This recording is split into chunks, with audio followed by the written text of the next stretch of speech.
नमस्कार दोस्तों, स्वागत है आपका एक नई कहानी अनाथालय भाग 1 में। रात 10 बजे के करीब थकी हारी नेहा घर पहुंची तो भाभी ने रूखेपन से कहा, दीदी तुम्हारा खाना ढक कर रखा है, चाहो तो गरम करके खा लेना। नेहा ने सिर हिलाते हुए कहा, अच्छा ठीक है, और कपड़े बदलने अपने कमरे में चली गई। हाथ मुंह धोकर खाना लेकर वह कमरे में आई ही थी कि भाभी की बातें उसके कानों में पड़ी। अब तो हद हो गई, रोज ही रात को देर से लौटना, कभी खाना खाया तो ठीक, नहीं खाया तो ठीक, इन्होंने तो नाक में दम कर रखा है। मोहल्ले वालों की बातें भी सुन सुन कर तो मेरे कान पक गए हैं। पता नहीं ऐसा क्या काम करती है, भगवान जाने कब तक छाती पर मूंग दलती रहेंगी।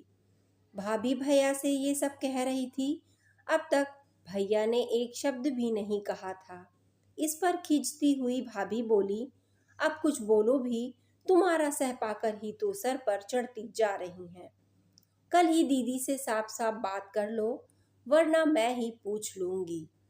इस पर भैया का कुछ धीमा स्वर धीमी आवाज में सुनाई दिया, अरे ऐसा गजब मत करना, भगवान उसी की कमाई से तो यह घर चल रहा है। कुछ और निर्णय ले लिया उसने तो पछताती फिरोगी। भूल गई क्या वो पिछली घटना, जब हमारे से तंग आकर वो गर्ल्स हॉस्टल चली गई थी। तब घर में कैसे फाके पड़ गए थे, कितनी मुश्किल से मना कर लाए थे हम उसे। ये बातें नेहा के दिल में नस्तर सी चुभ रही थीं। ये सब बातें अब तो आए दिन होने लगी थीं। नेहा सुन सुनकर थक चुकी थी। हर बार खून का घूंट पीकर रह जाती थी। उसकी भूख खत्म हो चुकी थी। उसने थाली को वापस रसोई में लाकर रख दिया और चुपचाप बिस्तर पर आकर लेट गई। नींद आंखों से कोसों दूर थी। सुबह उसे जल्दी मिसेस अग्रवाल के यहाँ पहुँचना था। दिन भर कभी ट्रेन का तो कभी बस का सफ़र करना, एक जगह से दूसरी जगह पहुँचना, यह उसकी दिनचर्या का हिस्सा था। नेहा फिजियोथेरेपिस्ट थी। उसे अपने मरीज के घर जाकर व्यायाम, मालिश आदि के बारे में बताना, समझाना पड़ता था। इसके लिए उसे मुंबई जैसे शहर में बहुत भाग दौड़ करनी पड़ती थी। उसके मरीजों में कई नामी ग्रामी हस्तियां भी थीं। अच्छी खासी प्रैक्टिस चल रही थी, पर इस मुकाम तक पहुंचने में उसे काफ़ी मेहनत व संघर्ष करना पड़ा। जिंदगी के 15 साल उसने इस पेशे में बिता दिए थे। अब कहीं जाकर वह इस मंजिल तक पहुंची थी। उसे काफ़ी जद्दोजहद करनी पड़ी थी अपने आप को स्थापित करने में। नेहा को याद आने लगे वो दिन जब वह छोटी थी, बड़े भाई के बाद हुई, और खूब नाजों से पाला था उसे उसके मम्मी पापा ने। नन्ही प्यारी सी गुड़िया लगती थी। पापा उसकी हर फरमाइश पूरी करते, हमेशा कहते, नेहा की माँ देखना, एक दिन मेरी बेटी इतना बड़ा अफसर बनेगी कि दुनिया इसके आगे झुकेगी। पढ़ाई में इतनी होशियार है और सुंदर भी, इसके लिए तो मैं राजकुमार सा दूल्हा ढूंढूंगा। माँ भी पिता का समर्थन करती। उनके यहाँ कई पीढ़ियों से बेटी नहीं हुई थी, अतः बेटी की बहुत ख्वाहिश थी उसके पापा को। पर यही हालत तब खत्म सी हो गई जब एक और बेटे की चाह में उनके यहाँ और 6 बहनें लाइन से पैदा हो गईं। पिताजी सब संभाल ही रहे थे कि एक दिन हार्ट अटैक से चल बसे। उस वक्त वह 10वीं कक्षा में थी। साथ साथ भाई बहनों का अधिक लाड़ प्यार से बिगड़ गया था। उसकी पढ़ाई में भी बिल्कुल मन नहीं लगता था। वही नेहा पढ़ाई में होशियार थी। पिता की मृत्यु के पश्चात माँ ने भी खाट पकड़ ली। अब तो स्वयं की पढ़ाई, घर का काम, छोटी छोटी बहनों की देखभाल, सभी की जिम्मेदारी अकेले नेहा पर आ गई। उसने पिता के मिले प्रोविडेंट फंड की रकम को बैंक में जमा करवाया तथा साथ ही ट्यूशन भी करने लगी। समय ने उसे वक्त से पहले ही परिपक्व बना दिया था। 12वीं के बाद उसने फिजियोथेरेपिस्ट का कोर्स किया। साथ ही घर परिवार, बहनें, सबकी जिम्मेदारियों को निभाती रही। उसके पिता के दोस्त थे मंगल सेन जी। उनकी सिफारिश पर उसे प्राइवेट नर्सिंग होम में फिजियोथेरेपिस्ट का काम मिल गया। तब उसकी उम्र मुश्किल से 20 बरस नहीं रही होगी। तब से वो जद्दोजहद शुरू हुई। वह आज तक चल रही है। बहनों को पढ़ाकर, कुछ बनाकर, एक एक को निपटाती गई। माँ बिस्तर पर लेटी बार बार बलैयाँ लेती रहती। भाई आवारा निकल गया, बुरी सोहबत में रहने लगा। कोई मदद मिलती ही नहीं थी उसे, उल्टे वो ही नेहा से मांग मांग कर पैसे ले जाता। नेहा जब अपनी जिम्मेदारियों से मुक्त हुई तब पाया कि बालों में सफ़ेदी झलकने लगी। अपनी तरफ तो उसका ध्यान ही नहीं गया।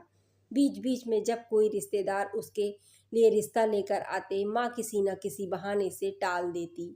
वह भी अपनी जिम्मेदारियों का एहसास कर अपने सारे जज्बातों को जब्त कर लेती। भाई की भी शादी हो गई। शुरू शुरू में तो भाभी का व्यवहार सही रहा, पर बाद में भाभी अपने रंग दिखाने लगी। घर में नेहा का स्थान सिर्फ पैसे कमाने वाली मशीन की तरह रह गया था। अब तो माँ भी कुछ बदल सी गई थी। बहू की हाँ में हाँ मिलाती रहती। आए दिन कुछ न कुछ फरमाइश नेहा से करती रहती। कभी कहती दीदी आज बबलू की फीस भरनी है, तो कभी कहती आज कपड़ों के लिए पैसा चाहिए। आज पिंकी कह रही थी कि बुआ से कहना मुझे साइकिल दिला दें। नेहा भी भाई के बच्चों को माँ से प्यार देती, अपनी सारी कमाई भतीजे भतीजी पर घर पर लुटाती रहती। बहनों के खर्च भी बढ़ते जा रहे थे। आज डॉली के यहाँ तीज आएगी, आज अंजू के बेटे का फंक्शन है, उसके यहाँ सामान जाएगा। जयपुर वाली बहन की मैरिज एनिवर्सरी है, उसके यहाँ अच्छा सा तोहफा लेकर भाई जाएगा। उसके लिए साड़ी, उसके सास ससुर के लिए कपड़े, बच्चों के लिए फल मिठाई आदि जाएगी।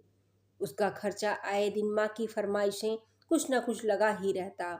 उसने सोचा ही नहीं था कि उसे लाड़ करने वाली यही माँ उसी अपनी सगी माँ इतनी बदल जाएगी।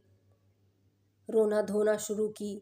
आज तेरे पिता जिंदा होते तो मेरी यह दशा ना होती। मैं तो अपाहिज हो गई, तुम्हारे टुकड़ों पर पल रही हूँ। मैं तो हूँ ही करम जली, मौत भी तो नहीं आती।